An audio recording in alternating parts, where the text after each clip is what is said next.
one of the greatest things that our people in theory can have is when we're united. When the Jewish people are united, we can be very strong. And our sages talk about it a lot. Hashem gives us His protection if we're united. And we know, of course, that the world today, in general in the West, is very disunited. Everybody is trying to promote their agenda. People learned not to talk to each other and to only see things in a certain light, and to consider anybody who disagrees with them to be the enemy number one. That's unfortunately true in American politics, and this was true in Israeli politics in recent years. And in Israel, society was very much split. When the disaster of enormous caliber hit, when such atrocities were committed among by the people who behaved worse than the Nazis, then at least the Israeli society for a time felt very united. And this was very important. They realized right away how important it is to be united. But already some time passed, the war is not over yet. Hamas is still not fully removed from power, and there's already some people who are coming back to the old machloket, the old arguments, demonstrations. It's really very sad to see that the unitedness, the feeling of we're all in the same boat, may start going away. And I appeal to everyone who is listening to try to stay together as much as possible. There's a lot of people already that hate us. Many Jews, especially liberal Jews, who generally view the world through somewhat more rosier glasses, considered many of their enemies to be their friends, and thought that it's possible to talk to these people. By the way, a lot of the people who were killed in, for instance, this kibbutz Be'eri, I saw an interview with the president of Israel, Yitzhak Herzog, and he says that they were very much into living in peace with Gaza, giving them money, trying to get those ones that are sick to in Israeli hospitals to get treated. They were incredibly rosy in their expectations. Obviously, unfortunately, they were in for a terrible surprise.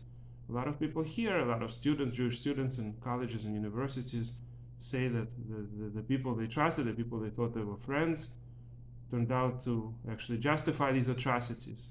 Even Hitler was actually hiding what he was doing to the Jews. The atrocities of Holocaust came out later. Most people didn't know, most people didn't believe. Here, when Israel is offering very clear proofs, with so much evidence, unbelievable amount of evidence for this, including by non-Jews, including by Arabs. There were Arabs that were killed by these monsters. They didn't care. They came to Israel and they killed. There's an Arab in an interview where he talks about how his wife was killed, how two other Arabs were killed. Of course, there were various foreign workers.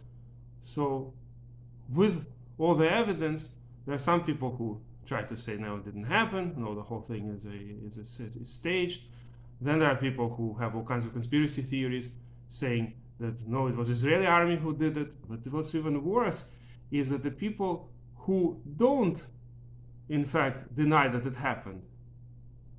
Obviously, Hamas itself doesn't deny that it happened. They openly say that they'll do it again and again, and this was just the beginning.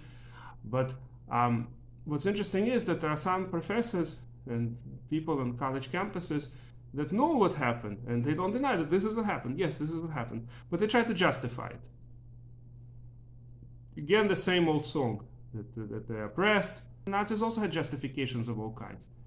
Just imagine that the professors of Harvard and other Ivy League colleges would be saying, well, yeah, Hitler did attack certain areas, yes, but the point is that, of course, there was so much against the Germans.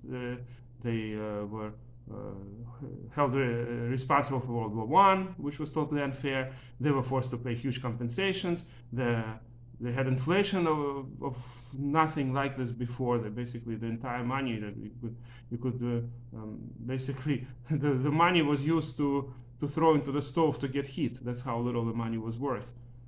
So all of this, of course, the resentment built up. Of course, these people have justification for what they do.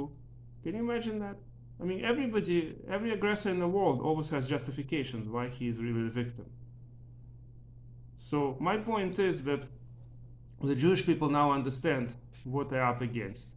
They now understand that you cannot really look at the world through the rosy glasses. There are a lot of friends we have too, it's true. A lot of people who admire the Jewish people. A lot of thinkers who wrote about the Jewish people with great admiration. But the main sources of information today, the main newspapers, all the leftist newspapers for the most part, and the TV channels, some of them actually had people working for them who were terrorists. The terrorists themselves actually contributed as freelancers. At least in one case it was proven that a terrorist who participated in these attacks was actually working for a number of these outlets, including the CNN. So the point of the matter is that I think that it now sort of sank through for Israelis for sure, and hopefully for American Jews, that you cannot just look at the world through the rosy glasses. Unfortunately, the world is much worse a place than a lot of people thought. But one strength we can have is our unity. This is incredibly important. There's nothing more important than that, the Jewish unity. And therefore, at the very least, if we know how difficult it is with everybody who is up against us, at the very least, let's unite, and hopefully Hashem will have mercy on his people and let us get rid of this terrible plague of the people who, if we don't stop them now, they will continue perpetuating the same atrocities over and over, and next time it may be not 1,000 people but 10 or 100,000 people who will be killed. If we don't stop them now, there is no future for Jews in the Holy Land or anywhere for that matter. So we definitely need, at the very least, to be united in front of the common danger.